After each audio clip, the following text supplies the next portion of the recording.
Elgün İbrahimovun Gəncədə may ayının 13-də ölümü ilə bağlı Baş Prokurorluq, Daxili İşlər Nazirliyi və Dövlət Təhlükəsizliyi Xidməti birgə məlumat yayıb. Bildirilib ki, mayın 13-də 2007-ci il təvəllüdlü Elgün İbrahimovun Gəncə şəhərində müalicə aldığı xəstəxanada ölməsi faktı ilə bağlı Gəncə şəhər prokurorluğunda istintaq edilən cinayət işi üzrə intensiv istintaq və əməliyyat axtarış tədbirləri həyata keçirilir.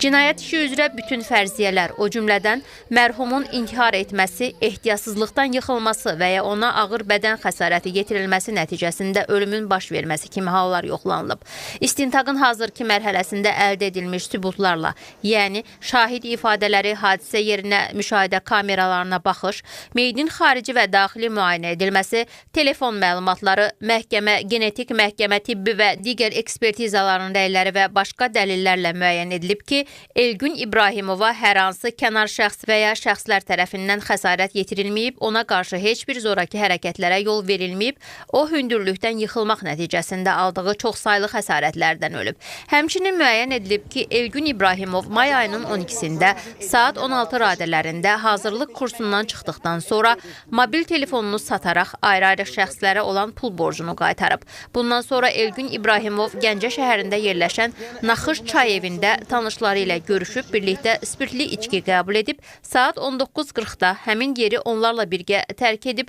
Abbas Səhəd adına bir saylı şəhər xəstəxanasının qarşısına gələrək orada tanışlarından ayrılıb. Həmin vaxt Elgün İbrahimovun üzərində hər hansı xəsarət izləri müşahidə edilməyib. Daha sonra Elgün İbrahimov saat 20:17-də marketdən 2 qutu siqaret alıb, əvvəllər də mütəmadi olaraq vaxt geçirdiyi Gəncə şəhərində yerləşən Texnologiya Universitetinin istifadəsiz yataqxanasına tək halda gedib, qeyd olunan yataqxananın 5-ci mərtəbəsində məhəccərsiz eyvana çıxaraq, orada bir neçə siqaret çəkib və eyvandan torpaqla örtülmüş sərt səthi olan həyətə yıxılaraq çoxsaylı xəsarətlər alıb, saat 22:52-də ərazidə olan gözətçi tərəfindən yerdə yaralı vəziyyətdə aşkar edilərək təcili tibbi yardım avtomaşını vasitəsilə xəstəxanaya təxliyə edilib, mayın 13-də aldığı xəsarətlərdən xəstəxanada ölüb.